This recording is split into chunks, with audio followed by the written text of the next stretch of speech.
Hello and welcome to another episode of the Halloween Podcast, your source for Halloween news, ghost stories, and spooky nostalgia. I am your host, Lyle Perez. And I'm your co-host, Megan Cunningham. And today we are joined by an actor who's built an incredible career playing some of the most memorable characters in film and television. Horror fans will recognize him from several major franchises, and audiences everywhere know him as Axel from The Walking Dead. Please welcome to the Halloween Podcast, Lew Temple. Lew, how you doing? Hi, Lyle, Megan. It's nice to be here. Thank you for having me. It's always good to talk about Halloween in the summertime. And Yes. I applaud you for keeping that conversation going all year round. Congratulations and well done. Thank you. Thank you for summer weening with us. Summer weaning. That's right. That's right. That has a whole different meaning at the barbecue. You know, it's a hamburger or hot dog. Okay. Yeah. But Halloween goes on, and conversation about Halloween all year. Is it conversation that's active, or is it preparatory conversation? I can't wait till Halloween. This Halloween, I'm telling you, this Halloween, unlike last time, is it about the season coming, or is it inclusive of this Summerween? What'd you do for Summerween? I would say most of the chatter is looking forward, and Summerween, in a way, is one iteration of looking forward to Halloween itself. But people definitely celebrate Halloween. Spooky barbecues, spooky sort of tiki-themed parties, all that good stuff. Yeah, but we focus a lot on the histories of Halloween, different things. Oh, wow. We did an episode on like the history of jack-o'-lanterns, how they came to be. Yeah. We did an episode on the scarecrow and how that became a symbol of Halloween. So we talk about a lot of things, haunted locations. We talk about so much different spookiness, a lot of nostalgia stuff, all kinds. Yeah, there's a lot to talk about. So you need a little more space than just the fall season to have that conversation. Oh, for sure. Right. Yeah. Definitely. I get it. And I agree. I think we talk about that. It's interesting when you, do you discern Halloween and horror, for instance? I mean, they both start with an H, and maybe that's their only correlation. I don't know, but I'd be interested in your thoughts. Well, they go hand in hand. Okay. They would have to, because I mean they did a whole horror movie called Halloween, which you were part of. Yeah, right. So they it's definitely goes hand in hand. Monsters go hand in hand. Yeah. They associate Halloween with the Universal monsters from the 30s and 40s and 50s. So there's a huge correlation between Halloween and history. Plus, like I say a lot, they conventions. You do a lot of conventions. Yes. I met you at a convention a few months back, and conventions are basically just like a mini Halloween. People walk around excited to go to everyone's booth, like people get excited to go trick-or-treating. People dress up. There's a lot of people that dress up. So it's basically a mini Halloween at conventions. Yeah, it is. It's kind of a all year lifestyle. How about that? Yeah. Yes, it's a lifestyle, not a holiday. I am curious that the Halloween that I was part of, which was Rob Zombie's, his first Halloween film, he did two. We premiered in August, Labor Day, ostensibly maybe the last days of summer. You could call it first days of fall, but I think it's still summer, Labor Day. Maybe it's the last day of summer. And we set a record at the box office for the largest at that time, like 58 million, which was the largest opening for a theatrical release. You could check that. I assume that's been broke by now. But my point is, oddly, we do release movies in the summertime as Mm-hmm. kind of. I mean, we released a Halloween movie, but clearly we're seeing horror movies released in May and June, July, and it Yeah. Yeah. always seems to me like, well, the perfect time is the fall season, Halloween season, September, October. But I suppose kids are in school, and there's a lot of other things that maybe keep you from going to the movie theater. Although I don't know what those really are. Um, Yeah. but if you think about it, so for instance, I'm assuming it's fairly warm in Tennessee. I'm assuming it might probably be fairly warm in Yeah. central Massachusetts. I can Yes. promise you it's warm, pleasant, but beautiful in Los Angeles.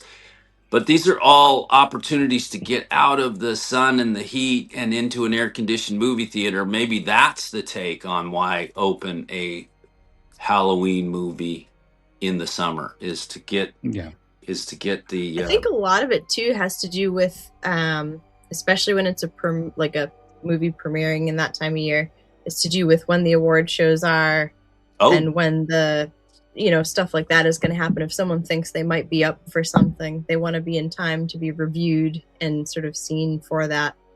I know Disney did that a couple of times deliberately to got see you could they get in on different award shows. But yeah, makes so it sense. really depends on who's produced it and what their goal is with it. Like Lyle, definitely, I think modern commercial Halloween has horror as a element that goes hand in hand with it. But of course, that didn't exist until 1978. And spooky things were part of Halloween, and even they were tacked on as the history of Halloween progressed. But horror films, as an element, didn't really happen until Halloween, the original film, came out. Yeah, So it's cool that you were able to be part of the continuation it, of that it sort of is a franchise and it that is a whole film. franchise that I'm really proud to be a part of, based on, as you mentioned, the legacy and the history of it. And Mhm. there's several machinations, and anybody attached sort of is biased. Like, well, ours is, and we can all take shots at everyone else's, like that one wasn't quite, didn't meet the standards. But for the most part, I find it to be a really strong franchise, a franchise that has kind of taken the baton as the champion of the spooky season, so to speak. And I guess it's because they've just stayed active, and maybe the Texas Chainsaw, of which I'm also a part of, and or the Jason and or Freddy's aren't as active. Um, they're not as busy making product as maybe the Halloween franchise is. I love David Gordon Green's movies, not just his Halloween movies, but all his movies. And I think he's done well with the franchise. And we just kind of, that franchise keeps evolving, it seems to me, whereas uh, the other two that I mentioned might have leveled off, little Stacy's with them or whatnot. But there's a Yeah. lot of other things besides horror movies than Halloween. Is that true? Oh, for sure. Yeah, yeah. I mean, Halloween has a really, really old history. And there's so many different facets of it. I mean, obviously, before we had the medium of film, people were telling each other spooky stories, Hmm. in Yes. the darker, colder months of the year when you couldn't be working outside as long because daylight was gone. We didn't have electric flashlights and Hmm. electric head torches or whatever it was. So the pastime would be to come in, gather by the fire, and tell tales. Tell I suppose that's where tales. it all stems from, really. Yes, absolutely. Spooky tales. So we get right back to the fireside chats. Yes. Hey, well, if I said the color green, what does your mind automatically go to? What do you think of? object wise? The stem on a pumpkin. Oh, you do. Oh, wow. Yeah. That's pretty good.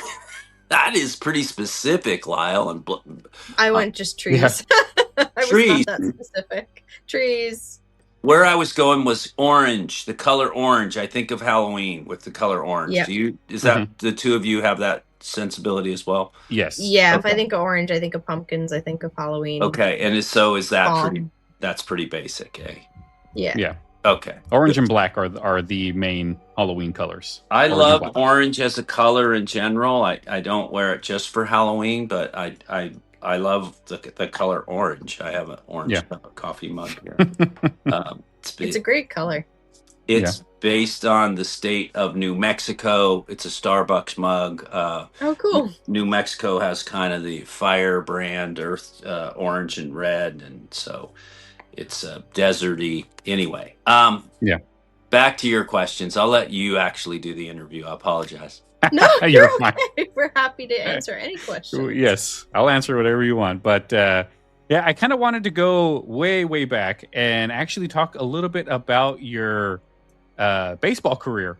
So you were nice. You were the bullpen catcher for the Mariners and the Astros. Yeah.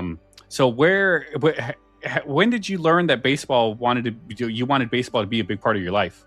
I was just a little boy, just starting. My grandfather introduced me to the game, my stepdad, and I just fell in love with it. It was just one of those things that I think when you're young, you're available to something. Maybe it's a time and a place, and it's just whatever gets put in front of you. For a lot of young people, it could be music or drawing or art, or so many young boys of my generation, it was sports. Yeah. That was absolutely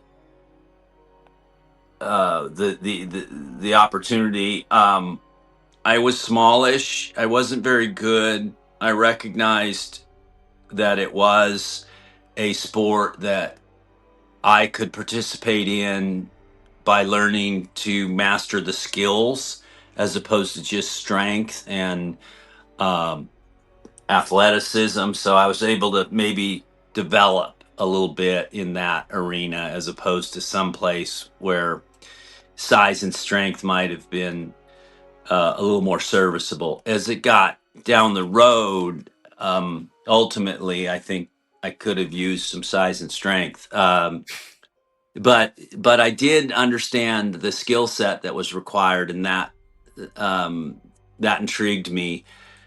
So I was a youth that had a absolute passion and love for playing the game until dark. And then I would come in and study the game. So I would just get baseball encyclopedias and just learn about baseball in the 1920s, 1940s, 1950s, and would just be romantically encapsulated with the history of baseball. And then I would take it out into the playground the next day, Mickey Mantle at the plate. So loved baseball. It took me through high school and a college scholarship to play baseball in Florida. And then out of that, I developed well enough to get an opportunity to play some minor league ball with the Astros. And then after that, went into coaching and scouting, and then eventually a front office job with the Houston Astros. So I did have a really nice career in baseball that would have served me to this day had I stayed. And it was so odd that I was in Houston, Texas, and actually went in, followed a girl into a building to inquire as to her dinner plans, and it ended up being a theater. And I was watching these people on stage do an acting class, and I thought, my gosh, this is great. There's my people, and and I can do this. And I couldn't really, but I thought I could, and that was just enough to pursue it. So I actually left baseball to go back to college and learn through Brooklyn College about acting and to give it a shot. So I kind of made this crazy Hail Mary with a lot of, I guess at the time, some stability in life that I just walked away from, Mhm. and gave my another passion an opportunity. And so I think, I guess that's kind of inherent in me at that time, at least. I might, if I were talking to my younger self, I might say that was foolish.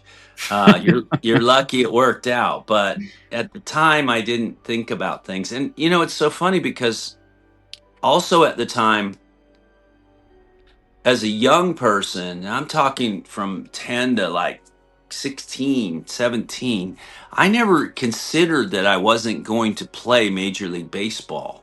I never Mhm. thought that that was not a possibility. I never once considered, well, oh, you're too small, or you don't hit well enough, you don't throw or run fast enough. I never considered those. And therefore I never got stopped, or I never was I never had the obstacles of anyone tell me you weren't good enough, because I always was, to a point where at some point it caught up where you're actually not good enough. And at that point I realized in the minor leagues, well, of course I'm not. What took you so long to figure that out? I figured that out a couple years ago, but I've just been you flying under the radar here. So I don't know. What I'd offer people is that, don't be your own restriction. Let the universe be, and it won't be. It won't be your restriction. So, or I think I remember too the idea of like, well, I'm going to be an actor now, and then people, particularly in baseball, were like, "What are you talking about?" No, and it was also a time when nobody was an actor. I mean, we have a lot of actors now. It's incredible how many actors we have and how many people. It's it's amazing to me how large the talent pool is, because technology, I suppose, has opened up the opportunities for people to get involved, and that's a good thing, because I do think that people are able to express themselves, and that's awesome. Yeah. But when I did it, it was just ridiculous. No one knew how to do it. There was no like manual, and it just wasn't something it was kind of a very strange pursuit, or at least from my from my background it was. You talk to people that grew up in New York or in the theater, or it was very normal, obviously. Like, yeah, I did theater all through high school, and I went on, ended up doing plays off Broadway, and here I am on this show, just like you. We all come from different spaces, and I think that's what makes the melting pot great. So, Yeah. but to your question, Lyle, I love baseball. I still love baseball. The Hall of Fame inductees were just well, they were inducted yesterday, so I Yeah. still listen to those speeches. I see those guys I rooted for have retired, Yeah. and guys I like played with, like Craig Biggio and Jeff Bagwell, who's a Nice. Massachusetts guy, Yeah. is they're sitting there on the dais right there as Hall of Famers. I've Hall of watched Famers. them Yeah. be guys just starting their careers to having incredible careers and Hall of Fame acknowledged careers. And I still feel like I'm in the middle of my career, or oftentimes just still starting, and so Yeah. Yeah. so but I love baseball, and it's still, I think, my number one passion, if I were to be honest with you. Working for the Astros, did you come across Nolan Ryan that often? Yes. Yeah, I sure did. When I first started, I did. he was kind of he was at the end of his Astro career, which doesn't mean he was at the end of his career, because he went on to go play for the Rangers and be just dominant. Yeah, absolutely. I think he threw 2 more no-hitters with them. Yeah. But I remember I was in Houston catching the bullpen, and Nolan had twisted his ankle, and I had to take him over to the doctor's office to get an X-ray from the Astrodome. These are back in those days, the Astrodome. And I had a really shitty car, and it didn't have air conditioning. And this is like August in Houston. It's probably, Oh my 98 with goodness. 98 humidity, and it was smoking in my car. And I'm like, sorry, Mr. Ryan, I know it's hot, but I'll just roll that window down. And he's in pain. He's got a twisted ankle. Mm. I'm like, should I wait for you? And he's like, nah, I'll get a cab. So yeah, he's great. I love Nolan Ryan. I think he's a hero. I Yeah. think like John Wayne style hero. I think Oh, he's yeah. like an American hero, Yeah. like a great cowboy. So I love Nolan Ryan. I think Yeah. he's a great guy. He's a great family man. His family is great. His sons are great. His wife is great. Ruth, Reed, they have a great family.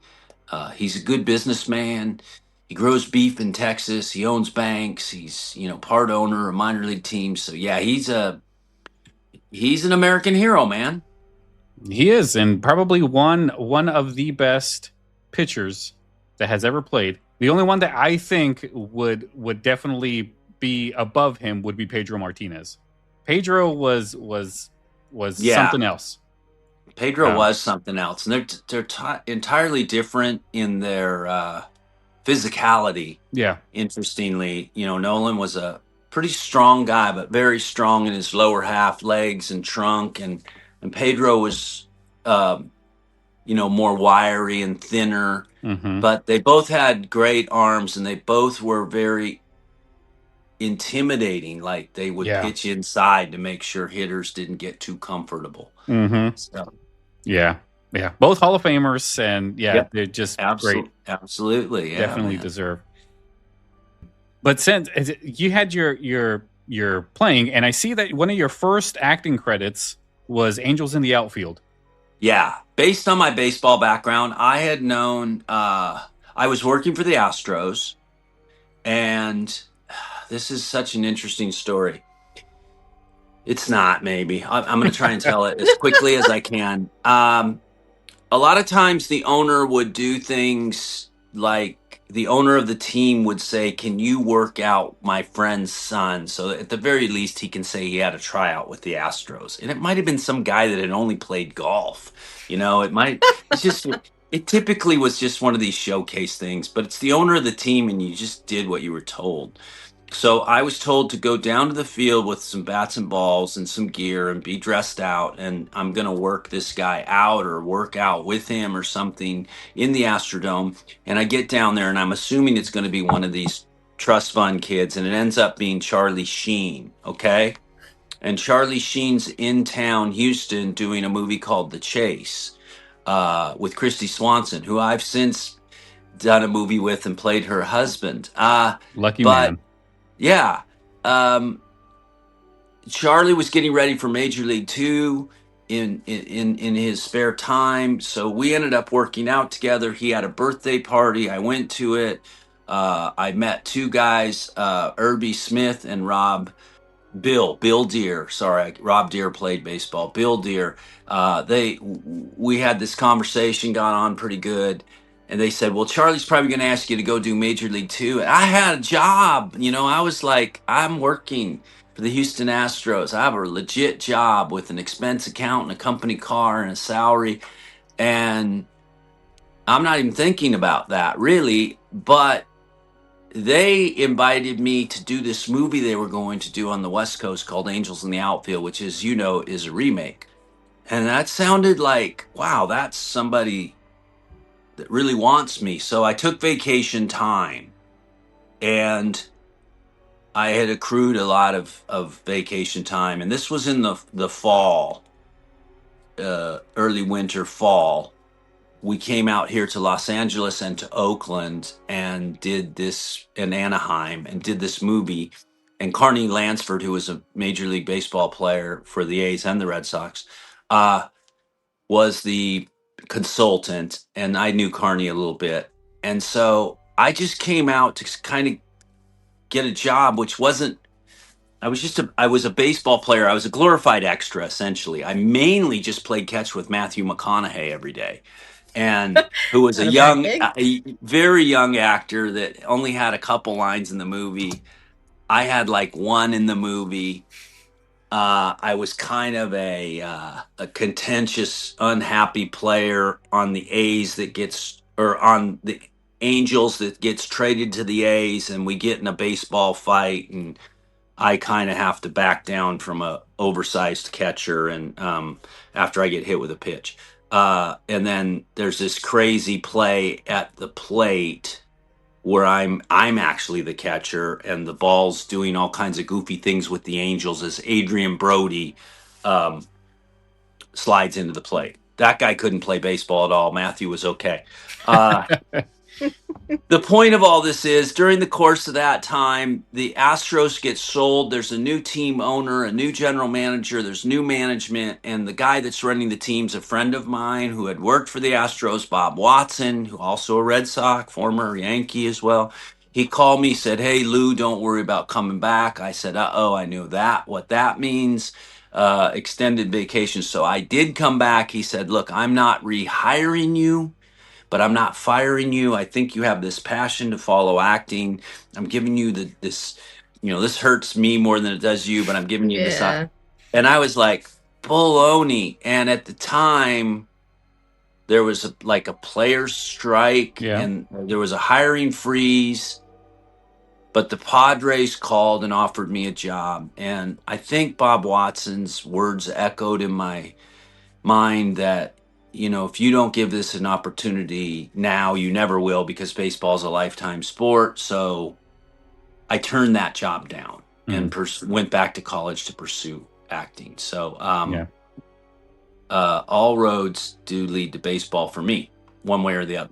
In that movie, there was some really cool guys, one of which is Neil McDonough, who we all kind of love now with these roles he plays that are kind of villains in the Tulsa King and Justified, and he's got these blue eyes, and he was kind of this crazy pitcher, but he actually could pitch. He could throw pretty good. I think because he had played college baseball, and he was capable. So Yeah. Well, you took on acting.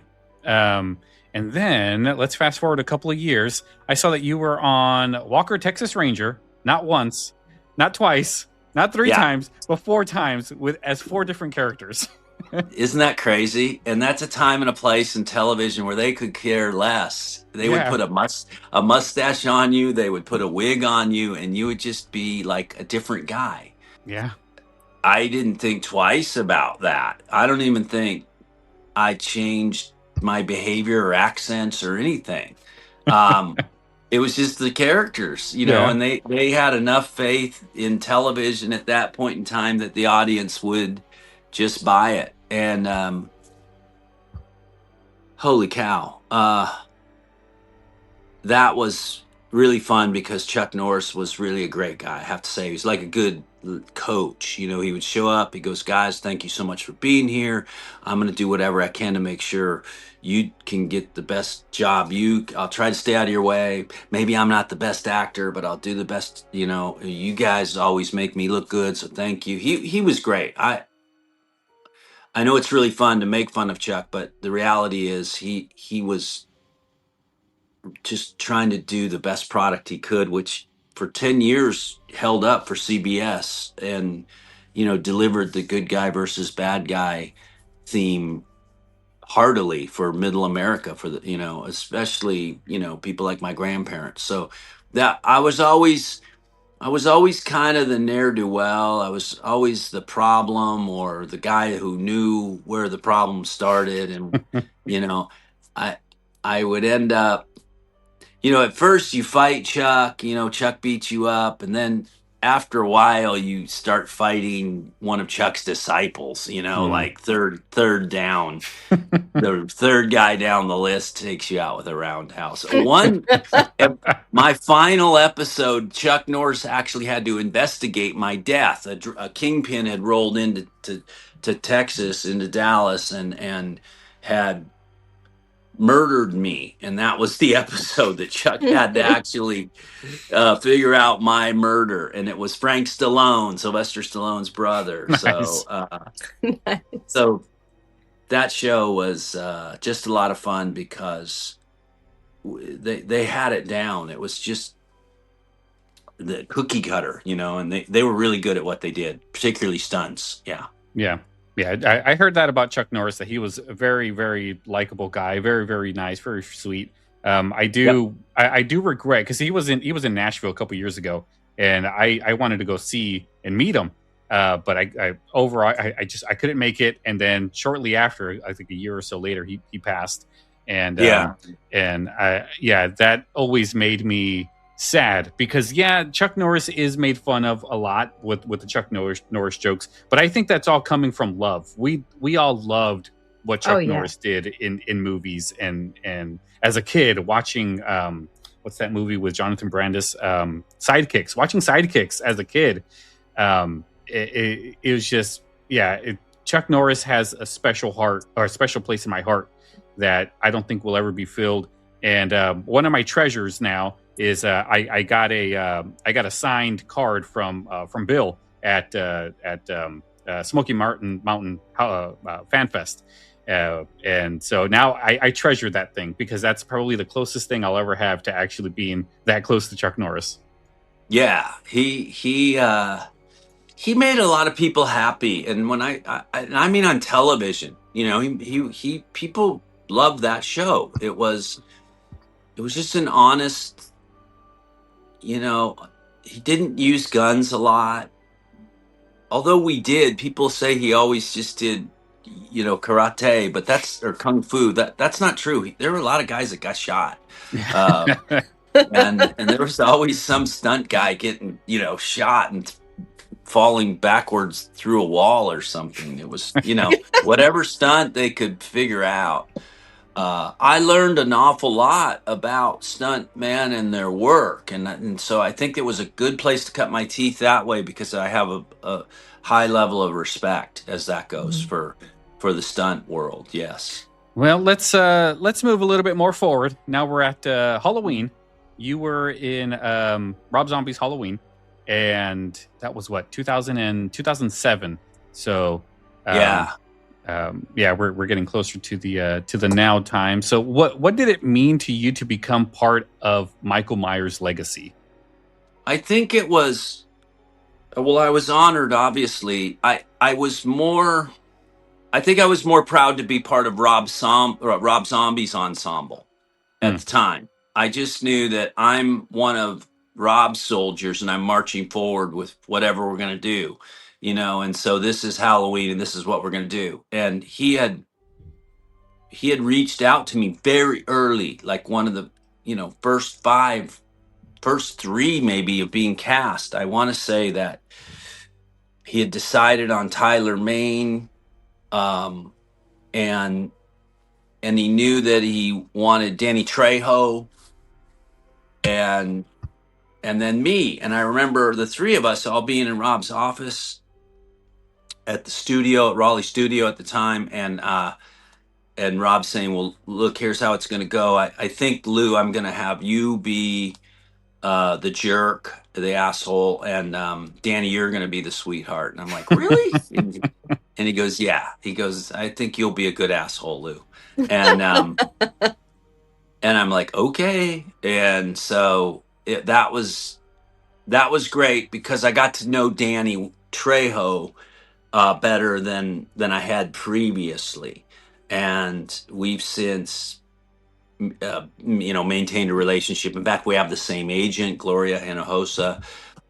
Danny's been so kind to me and my family, as he is to everybody, and that was great. And I realized I had worked with Danny before on a couple of films. Danny's done a lot of films, Oh and yeah. and but I hadn't worked as close as we had worked together on that movie. And I realized how great he is at improvisation. He was really good on his feet at, throwing the ball back and having a catch. And so that was really cool. And Rob let us run on quite a bit of that.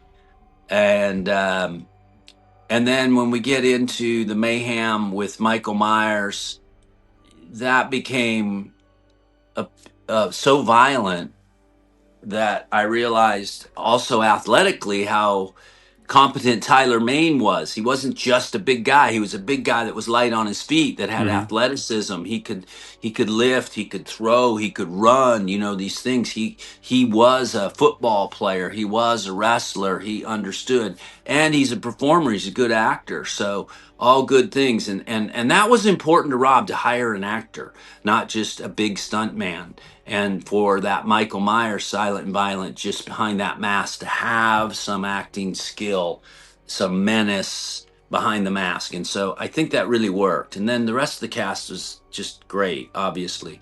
Um, I didn't really understand the power of the franchise or the fandom of the franchise until we came out.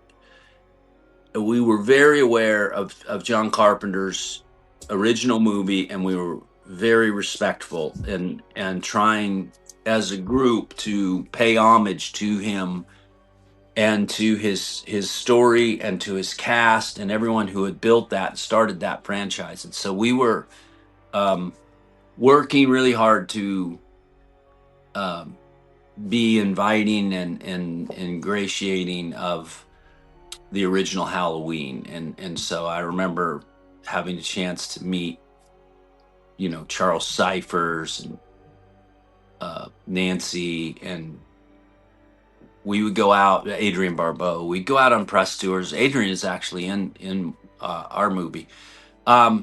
So it was a lot of fun. It was and really huge. It I don't have to tell you, but the fan base, the fandom for Halloween is Massive. sprawling. Yeah. And so Yeah. we would do press releases, and so many people would show up, and there were a lot of concerns, rightfully so, because that franchise had been like, ah, man, at some point, Michael, didn't he go to outer space or something?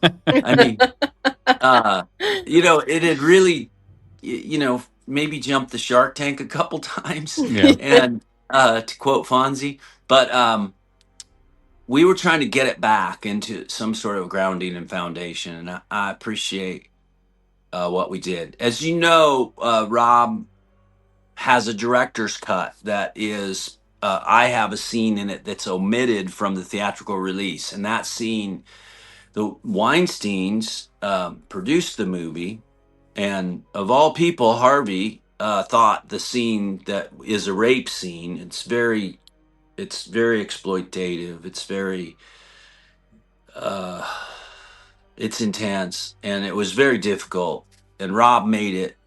He did everything he could to make it the safest environment, but also the um, a place that we could just go there. And we did. And it's hard to say I'm proud of that work, but I'm proud of that. I had a lot of trepidation towards it, but went forward courageously and did it anyway in a Hmm. rape scene. And so the whole point of that was to try to get Michael Myers engaged in something ugly, that he would be just as base as we were. This what we were presenting is kind of this misunderstood handicap guy that was mysterious, not handicapped at all, but maybe just mentally uncertain. And for me, I wanted to be like the little guy that got the big guy under my thumb. If you do this, you're just as ugly as me, and you're just as complicit as I am. So I control you. That made a lot of sense to me, and I had a lot of conversations with Rob and Tyler about that, and so that scene was about that as much as it was about doing something really heinous and ugly to a female victim. Yeah. The Weinsteins were concerned, rightfully so, that that would alienate a female audience, so they asked Rob, "Could you adjust per you know per our offering with an increased budget to have him?" And Rob's like, "Well, if you put it that way, I could bring a few of my other favorites in and we could work something out," which they did. So I was disappointed when that scene got cut from theatrical, but I guess I understand or appreciate it, and that Rob put it as, "Hey, this is my original take. This is that I appreciate that." Um, it was difficult work that everybody involved with took a lot of care, and so I felt not not betrayed by Rob, but I felt a little dismissed by production, that the producers, that they didn't honor our work in that realm. But maybe I understand their point. Um, And then we get to the whole idea: does Michael Myers have a conscience? Can he, being a hero to somebody, to save somebody from something ugly, can he give someone their comeuppance? So there's all that kind of conversation that was involved with that, and which is good conversation. I think that's very interesting. A lot of people didn't feel like the boogeyman had a conscience, the boogeyman didn't have a moral compass, so to speak. Yeah. And I listened to all of that, and I respect and understood. I think that the conversation is good to have, Oh at the yeah, very for sure. least. Yeah. So Halloween was a big effort. And there was so much. There was, racism towards Danny and his heritage, that I was heaping on, and there was just so many layers to Noel Cluggs that was ugly, and just built on also the theme of a poor upbringing, backstory wise. Maybe very similar to how Michael Myers was, abusive father or stepfather or whatnot. Um, and so I was really trying to pair a lot of the stuff that was, why I was, that way. And it was great with Rob, as we were able to build that together, and it made sense, which was not the case in the movie 31 with Psycho Head. I didn't have the same set intentions for that. So anyway, Yeah. long answer. That's a lot longer answer than I thought I would have thought. You got to get your See, thought out. what's it like to be part of the Halloween franchise? Yeah. That's all right. Let's move a little bit from Halloween and let's go into some zombies.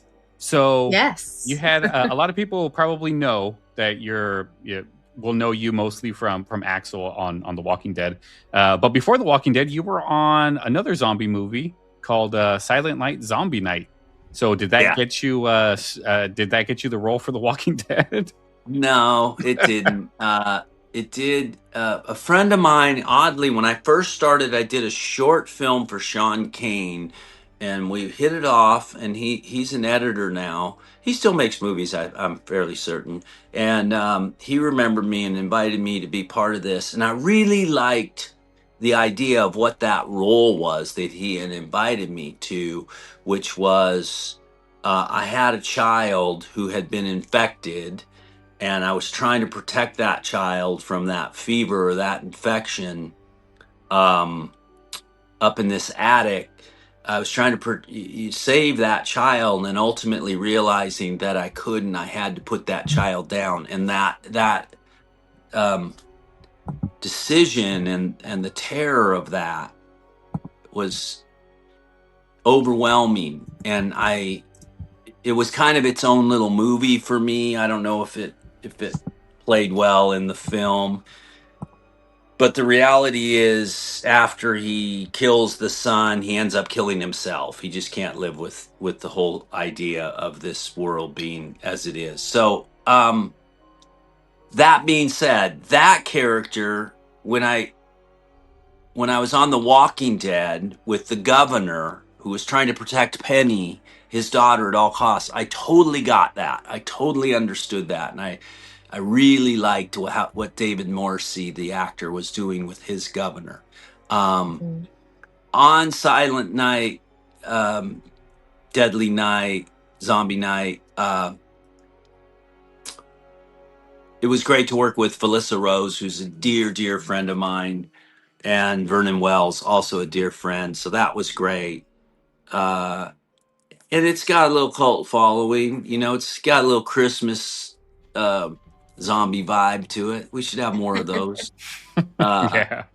I'm a big fan of Shaun of the Dead, and Yes, such a I good film. I I love horror comedies. I know they're very difficult to pull off, and I'm always respectful of those that do. Yeah. Yeah, that is a great film. So, were zombies always an interest of yours, or did it just No, happen to work out no. that I way? mean, yeah, it did. It did. I wouldn't say that I was an aficionado on. I had probably, as a kid, seen Dawn of the Dead and Mhm. been, like horrified. Like, where's my baseball cards? Um, I'm not somebody that grew up a horror fan. I Yeah, wouldn't say that. I had seen, I was fascinated by Frankenstein and Dracula and the Wolfman. Basically, to your point, Lyle, the Universal monsters, the Hammer films, maybe, but I wasn't like a fanatic of the horror genre mm, at all. That happened through Rob Zombie. That happened through The Devil's Rejects, that I got introduced to that genre and that opportunity to see what that was. And that movie in particular, through Rob, was lightning in a bottle with the casting, and particularly the four guys that were these kind of icons in Sid Haig, rest in peace, Bill Moseley, William Forsythe, and Ken Foray. They all had this impending intrusion of space in the camera. They were able to just kind of push in and make you uncomfortable. And I was observing that and going, that is really fascinating. And this really makes almost every scene uncomfortable. And mhm. I think that's so specific as a skill set, kind of like stealing bases, Lyle. Like, we Hmm. may never see that again, in our current machinations of horror work. Yeah. And because those guys, to the degree of Lon Chaney and Boris Karloff, okay, so that was Christopher Lee. Those things are so specific. That's where I I place that mantle on these guys for their generation. And I think we move so fast now. I don't know, the tricks and the smoke and mirrors are Mhm. are a little more technical than they are skillful. I'm sure that it's all skill set. Don't get me wrong, but No, that's a in really good cam way to put it. in camera. So I recognize that. I've always been very good at observing, and so I realized this is something really special.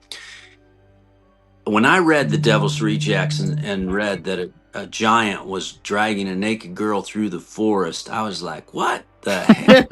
Can they even do that?" And the next time I said that was when the Walking Dead graphic novel came across my desk, and I was like, "Well, this is really violent, intense. They could never do this on TV. They can't get away with that." And lo and behold, there's Rick Grimes, and coming out of the hospital, and the girl with the teddy bear. Yeah. And Oh, it was so so, disturbing. yeah, yeah, and so I was aware of the source material, but not that it was really going to land as much as it did. we had all gone in to read for Merle, actually, and to do the monologue, the very, the first episode or the second episode up there on the top of the building, where he's locked on, his wrist is locked on, and he has to cut his hand off. And thankfully they used Michael Rooker, and then a few weeks later we were all brought in. When I say we, I mean kind of the various actors. We were still going into the room. It was before self tape, and they were looking for Merle's brother, who didn't even have a name yet and didn't have lines, but just do the same monologue but do it different, like a younger brother. And thankfully, they found Norman Reedus to play Daryl. So by the time Axel came around, they kind of knew who I was, but I still did have to put it on tape. And it was this very silly conversation with T Dog about mustaches, of all things. And which is great. And they were all just false sides. And they figured, well, Lew can pull that off. And so I brought a certain element of levity that I thought would land with that. And that's, I tried to make Axel very likable, and colloquial, and kind of ingratiate him with, really trying too hard to make friends, and hopefully that, somebody would like him and want him to hang around a little bit. That was the whole intent. That being said, we'd always talked about the Axel in the graphic novels, which, he wasn't such a good guy.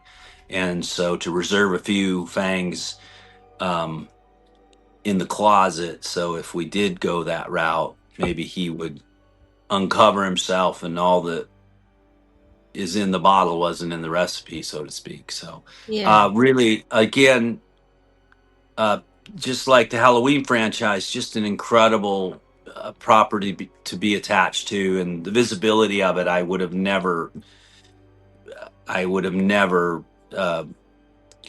thought that I would be so recognized as Axel and get so much attention as being part of The Walking Dead. And that it really is a family, and you're really part of it. You don't stand out, but you are part. You're a spoke in the wheel. And for me, the hub was always Rick Grimes, the sheriff. And so, I'm happy to have been on the show when all roads led to Rick, and we were in service to his story. And I think that worked very well. It was an incredible story, and you definitely made Axel likable. I think a lot of us got really upset when they killed him off the way that they did, as quickly as they did. I think we would like to have seen more of Axel. That was obviously, well, you get notified that that's going to happen 3 weeks in advance. I think they talked to me. I'd just been out with Glenn Mazzaro, the showrunner, for dinner, and we had just talked about how like the possibilities of the future. And I'm thinking, the graphic novel says that Axel's going to die, so you do know that's in the book of life, so to speak. Yeah. But you don't think it's you don't think it's going to happen. Character Daryl wasn't even in the comic. Yeah, they got lucky because there's no one going, hey, yeah, but wait, in the comic book this guy dies, so you got to do that. So that when you do get word, you do a little bit of a denial dance. We'll kill that other guy, he's a real a-hole. Take him, not me. and you try and give this reason, and you make it, and then you realize you want to give your character a proper send-off, and you want to do that justice to your audience, and so you want to do the best job you can, and that's really where I went at it. And the only thing they asked is, do you want to reanimate and be a walker for a little bit, that they got to put you down? I'm like, no. What, so Carl can come out and shoot me? No. I do not. And so I just said, maybe can we do something really shocking? And they pulled that off. That was great. And I was really proud of how we were able to do that, and without indicating that naturally or necessarily that it was going to happen. Kind of a happy day, kind of sad. I was You know, shocked. Like I had yeah, never saw it coming. And like yeah, definitely the way I've never read the graphic novels, so I had no clue that he was going to die or anything like that. There was no foregone conclusion in my head. And definitely the way you played him, I always sort of felt like, you know, you kind of get a sense that he's skeevy in the beginning, but then the character develops and he actually becomes quite likable. And he hints right. sort of that he was a pharmaceutical user and he's in for armed robberies. So you're like, so is he just an addict who ended up doing some wrong things to try and get a fix? And he's actually not a horrendous guy.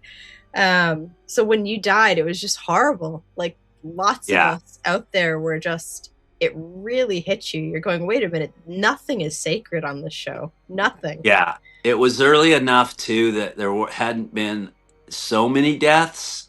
I mean, Mm-hmm. there had, but the show's about death, really. But that it still landed. I mean, I felt like by season 10, so many people were dying. We were all just numb to it. Oh, there goes another one. Another one Hmm. bites the Yeah. dust. Let's just play the Queen song.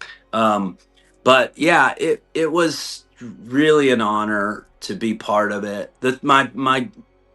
My favorite thing about being on that show is just being on a team that was so focused on singularly doing the best work we could, starting with Andrew Lincoln. That guy was our Tom Brady, and he is the GOAT. And so he would just work tirelessly at getting the scenes right, truthful and honest and empathetic and creative, and it just raised the bar for the rest of us. It was really, really, really a great experience, and everybody. And so that baton gets passed along to each person that comes onto the show. Hey, we do good work here and you're part of it. Thanks for coming. We couldn't do this without you. You're really invited to be a part of the family, which is great. It's awesome, delightful. And when you lose somebody, you lose a piece of the family. It's very Mm-hmm. difficult. So you do these death dinners and everybody's, the great thing about those is the check comes and they just passes right by you. Dead guy But can't pay. yeah, exactly. But it's very sad because people are, everybody gets up and talks about you as, your character, or talks about you as a person, such kind things being said. And Yeah. so it's very heartwarming and heart wrenching both. But I stay in touch with a lot, as many as I can. As you mentioned, I'm out doing conventions, and oftentimes we'll be together, like at the Smoky Mountain um, event. There was quite a few of us there, which was really fun seeing. It's really strange because at those events, Lyle, sometimes it's like this family reunion where you see a bunch of stepbrothers and stepsisters. Because the later seasons, I Yeah. didn't work with Thomas Paine. I didn't know Jesus, and so you get to know them, and that's kind of cool. Like, oh yeah, I get it. You worked with Andy Lincoln too, so we all have that in common. Wasn't he great? And oh wow, he was doing that then. He would have never done that with us. Oh, cool. It's very interesting. It's very, very interesting. And so I appreciate that. And oh wow, you're an OG. You're what, season 3? Wow. Did you guys even have cars back then? Or we still yeah, we had cars. You still riding Norman's motorcycle? Yes. So yeah, it was great. It is Yeah. great always. And some really good friendships for sure. So here's kind of my last question about The Walking Dead. Is a very behind the scenes kind of question. So it is an Mm. incredibly dark series in so many ways. And I suppose this question could apply to a lot of the work that you've done. With such a dark storyline and coming to work every day and being involved in that, were there things that you guys did kind of behind the scenes to keep it light, like to keep from getting too bogged down in that Yeah, we did a lot as of practical professionals? jokes. Yeah, we did.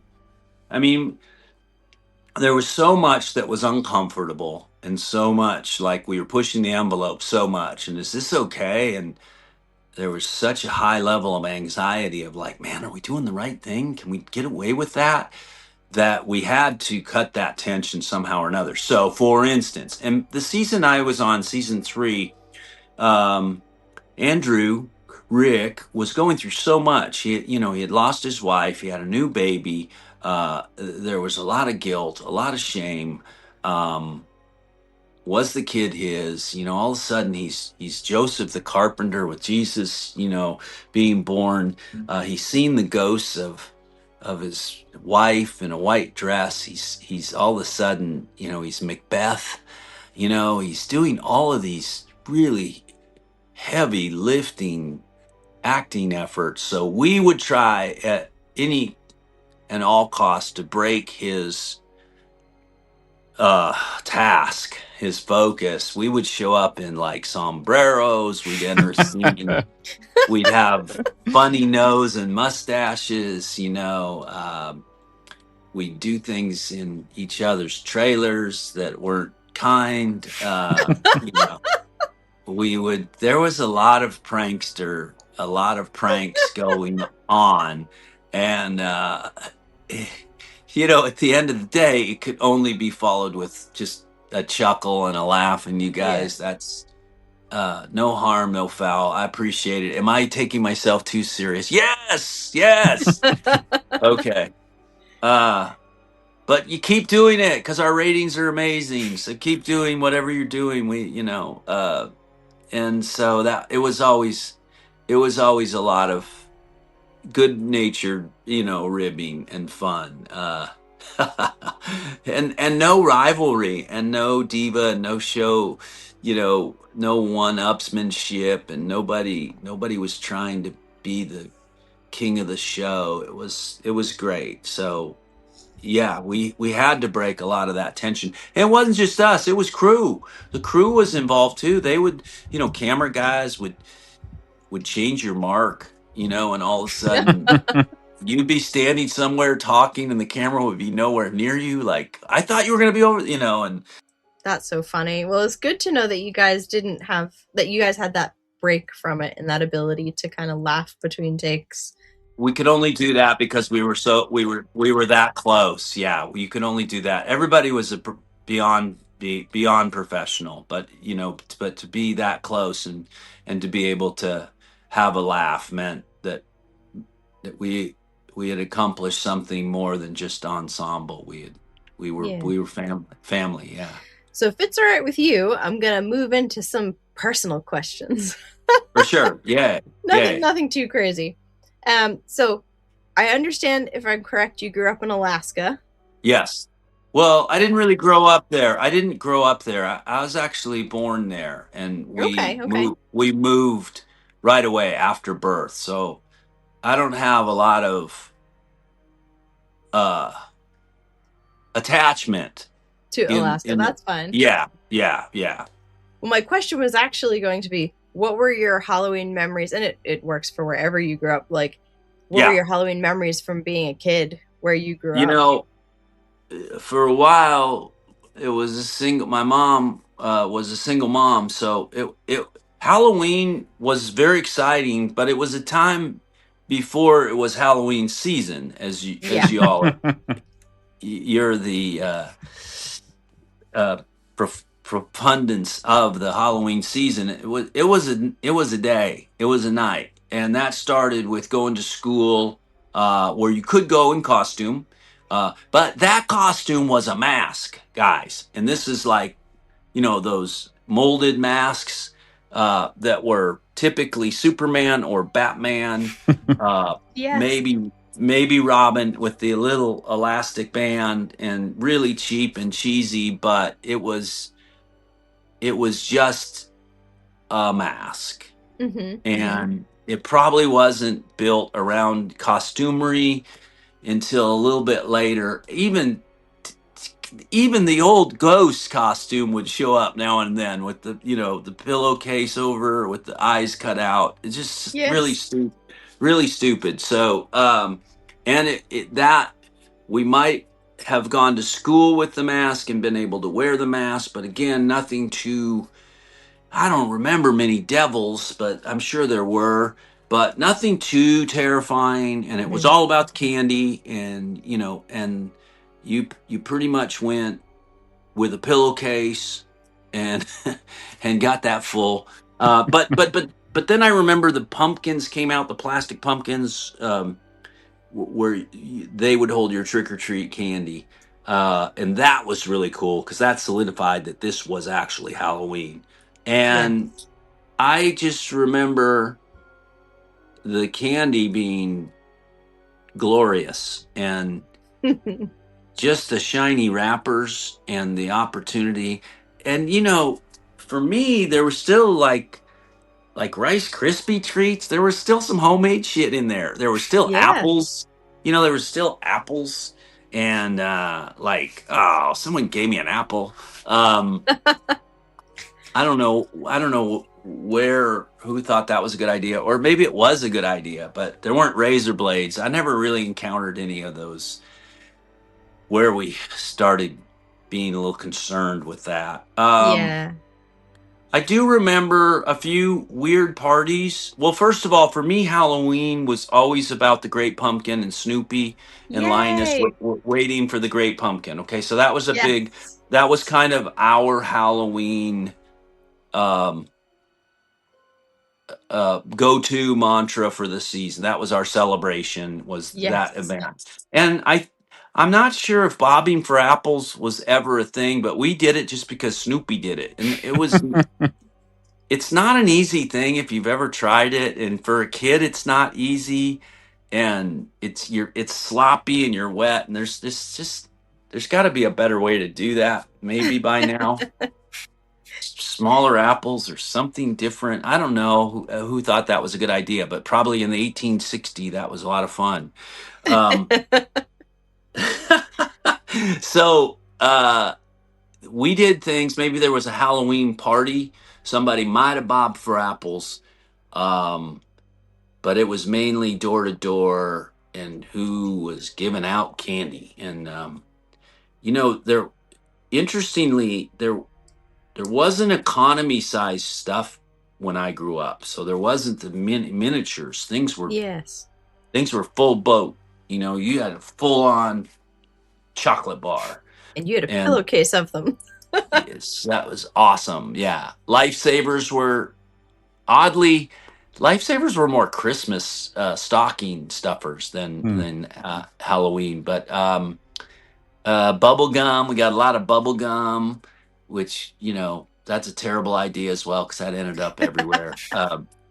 So just a lot of randomness, but then the next day it was gone. The Yeah. candy probably was too. We probably ate the candy in one night, and Halloween was gone, and there was no prelude to Halloween. There was no like, wow, look at the stores, or look at there was no uh in Louisiana there was no neighborhood decorations. Hmm. That wasn't a thing. There was pumpkins and pumpkin carving. Those were real. And I find carving a pumpkin to be very laborsome, and I'm so Yeah, it's impressed. not easy. I've been on Halloween Wars, and I've judged pumpkin carving, and it's impressive what these professionals can do with a with a gourd, Mhm. a Nice. pumpkin. It's unbelievable. And so I'm amazed and impressed. But just the triangle eyes, the triangle nose, and some, you know, disparate teeth carved in was enough, and a candle, a real candle. And I don't remember going out and smashing pumpkins that much. I think we were a little afraid of getting caught. Oh yeah. Uh, You were the good uh, kids. I was, uh, I do remember the pumpkins getting moldy, Yeah. like around, like some people had them out there for a couple weeks, and like, what happened, and that actually was gruesome, the mold and the flies and, just gross, soupy pumpkin goo. Um, so that, to me, that was Halloween. It was, here today, gone tomorrow. And unlike it is as you mentioned, seasonal. It's a whole season. When does Halloween start? Does it start in September? Well, it's always Halloween now, but it's always Halloween yes. here at the podcast. But yeah, for me, I tend to start decorating for Halloween, specifically October 1st. September 1st starts my fall decor, and then I added my Halloween come October 1st. Okay, got you. So you might do a little harvest sensation, and then it morphs into a little spookier come October. Yeah, and then you take the ghosts and stuff out and throw some turkeys in there for November.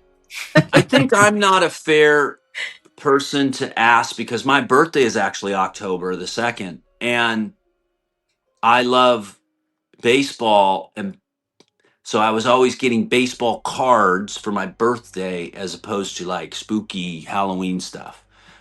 Somewhere my parents would buy baseball cards in the summer, where they came out, and then they'd stow them away till my birthday. So I would get a little bit of summer in October, and that always felt comforting. Yeah, that's awesome. That's really special. Lyle's smiling because he loves baseball cards too. I'm a huge collector. Oh my gosh. I'm thinking Halloween also had, depending on, I find because I'm with a lot of the audience, the fans, I find that Halloween is built around how you're raised, and my parents didn't really care about Halloween. It was like, oh boy, let's do this for the fun of it. All the other kids are doing it. Let's get it. Let's get you. You want Superman? You want Batman? I was Batman last year. Can I do Superman? Yes. Okay. Whoa, is that a Green Lantern? Can I do the Green? No, I don't even know what the Green Lantern is. No, you're gonna. Oh, so then bang, and we all they were so. I bet there's some of those that are out there at these collectibles toy shops. These masks. Oh yeah, definitely. They should bring them back. Okay, definitely. Okay, and maybe there might have been a cape.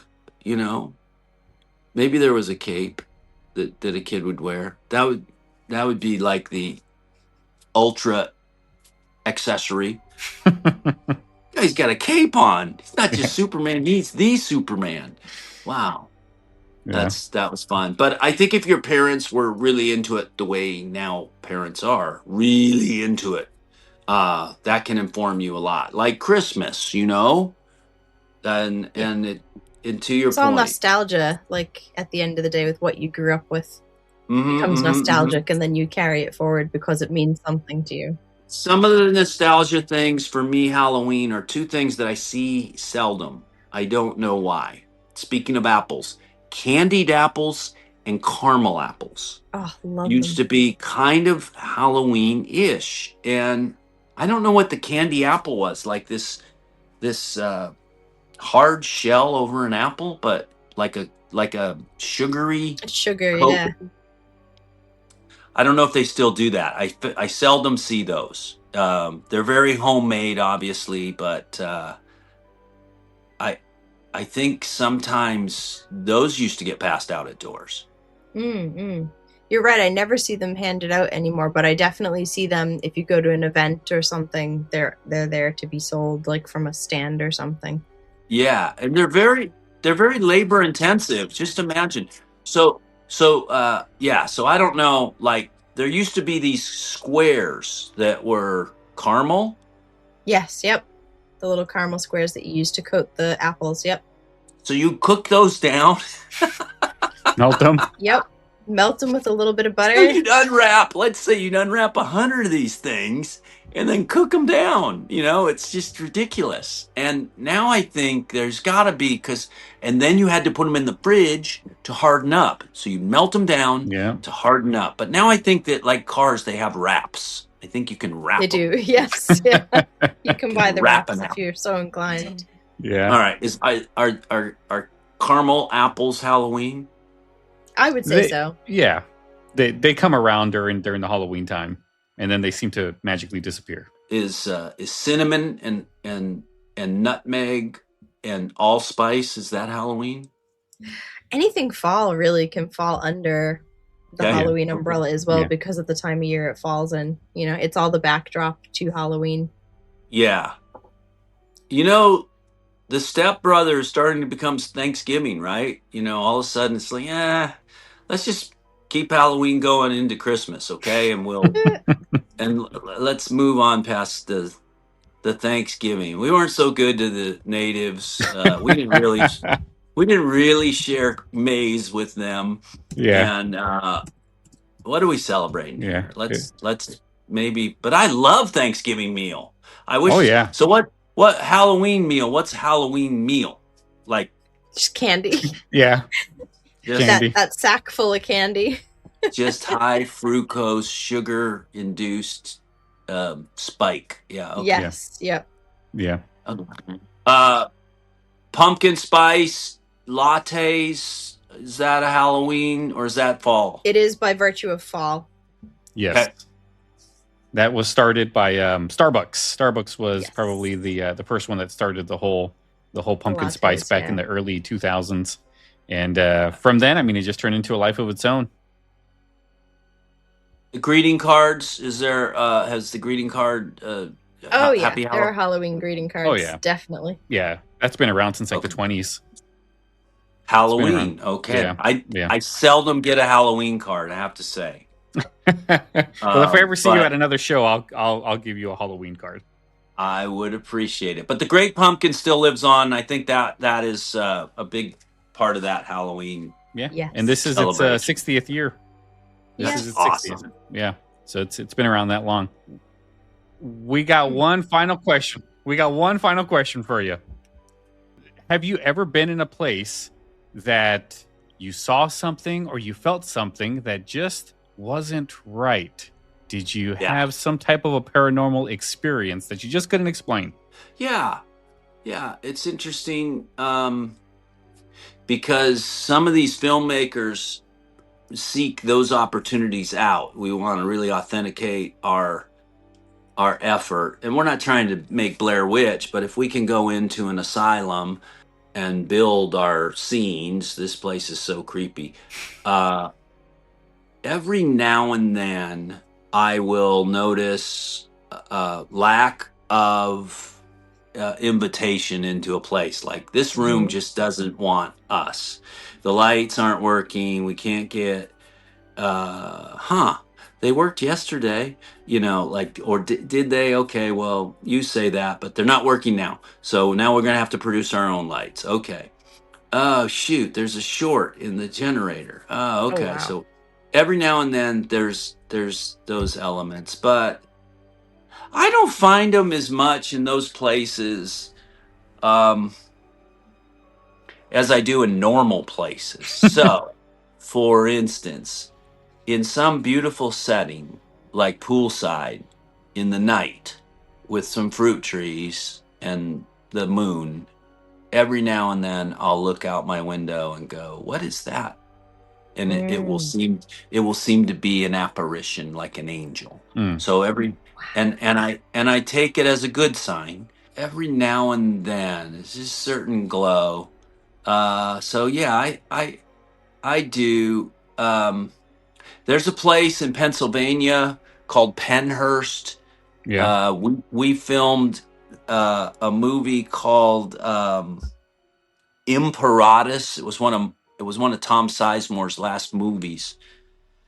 That place had no electricity. It was so cold that I don't even think ghosts would hang out there. But it felt like it felt like just vacant of soul. It just felt like that. So yeah, every now and then, you know, on The Walking Dead, when that whole prison was a set, it was built. It wasn't an actual prison. It was a soundstage, but they were building it in time. And so every now and then I'd walk from one cell block and have to get over to do a scene in another, and I'd get lost, and that would be spooky, you know, and I'd be like, holy cow, this is kind of a little more real than I would like it to be. But there's things supernaturally that I get exposed to that I always accept. I don't deny them at all. Like I had a building manager that when I first moved to Los Angeles, where I met my wife, uh, Errol Morris, the documentarian, was doing the documentary that we were part of, and it came to find out that that guy was never really there, and Oh, wow. my wife and I had been dealing with him paying our rent, and he wasn't. There were no registry of this guy, and they brought to us this other guy who had managed the building that we didn't know. It was very shining ish, and Ooh, so yeah, really interesting stories. So I take wow. those as a gift. Like, oh, okay, Yeah. I'm being blessed by that. So I try to give logic to some things. Like somebody was just referencing that they had shingles, and I've had shingles. That's a virus that lives in a lot of us, not unlike Mhm. what The Walking Dead might be Mm. like. And so We figured it uh, out. That's where it came from. It was a yeah, mutation it's of shingles. yeah, no one got their shots like the CVS pharmacy had offered them, and so but there's a lot of stuff that can't be logically offered. I'm not sure that's a good answer to your question, but No, that's a great answer to the That is question. perfect. Really good. mainly, so we go into these crazy beautiful locations. Like we shot Halloween at a very creepy place that it had been a mental health, it wasn't an asylum, but it was a wellness facility that was defunct over in Van Nuys here in California. But what they really did was test monkeys. They did tests on monkeys there. So it was so creepy. Oh, I bet. It was so creepy and very unsettling. And that's where Smith Grove was. Yeah. And so Rob will find places that are like, "Oh, this isn't cool." But here we are. I'm sure glad I'm here with Danny Trejo with Machete. He'll take care of whatever happens. Yeah. Danny Trejo seems very intimidating. He is, but he actually handles everything with gratitude. He'll just gratitude you to death. Yeah. Oh Yeah. man, it's so good to be here alive in the sun. You monsters must enjoy this a lot, right? Well, yeah, maybe, but I'm gonna kill you. Yeah, that'd be fine. That's good if that's what you want to do. How can I help you do that? How can I help you do that? Well, look, Oh, How that's can not I the help you? object. I need you to be in tear. No, I'm just so happy to be here. Oh shit. Well, oh, screw you. I'm leaving. No, don't go away, Matt. Here, how can have a taco? And so oh. yeah, it's Yeah. great. It's Danny great. Trejo. Yeah. Well, on that note, I guess Lou, we'll let you go. Get back to your day. It's Thanks been so much. a wonderful experience talking to you, and we really appreciate you coming on. Is there anything that you have coming up that you want to let our listeners know?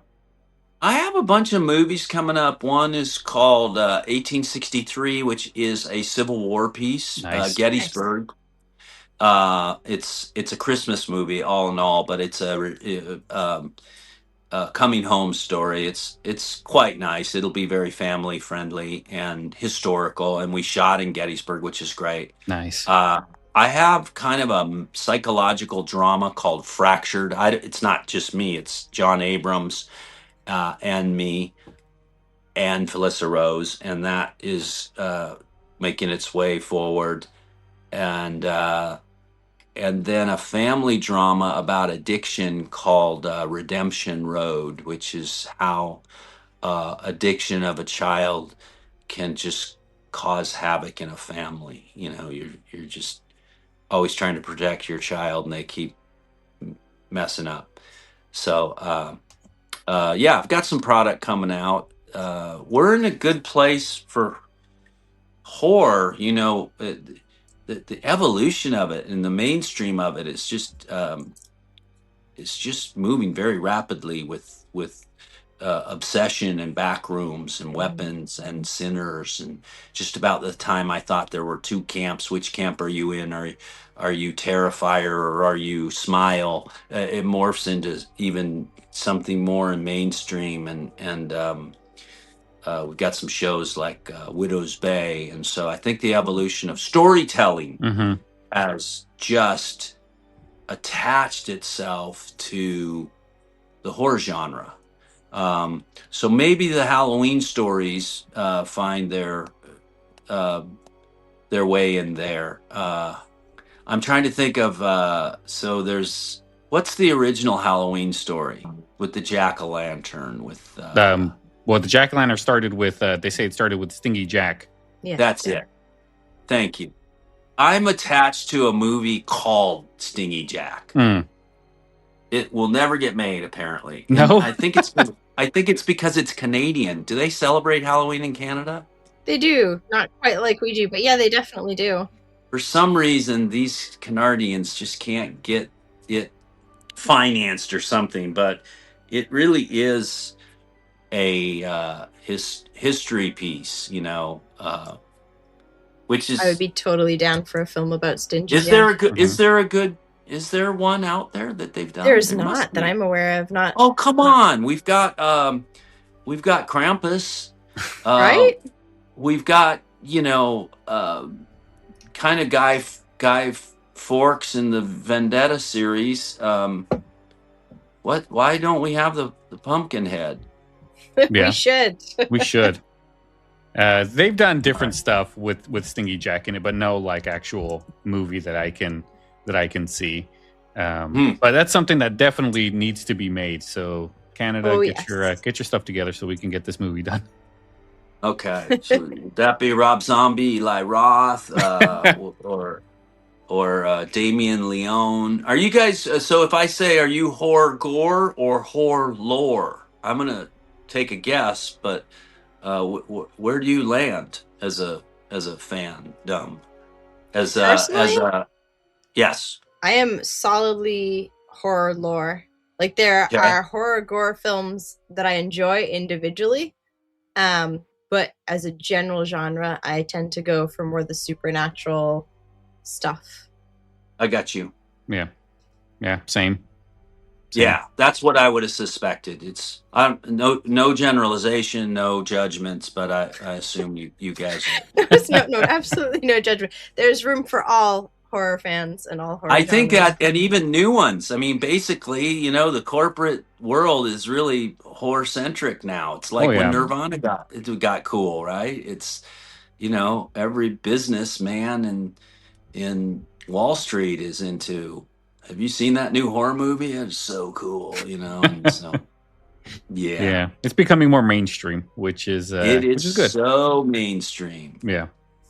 So it's becoming more accepted as the things go on. We're becoming more desensitized to a lot of this stuff because we're being thrown so much horror, so much slasher. There was in the Summerween episode of Gravity Falls, there's a moment in there where the grandpa's trying to scare these two trick-or-treaters, and he's doing such elaborate things to try to scare them, and then ultimately they can't scare them because they say, we've been seeing this since we were kids. There's no way that you can scare us.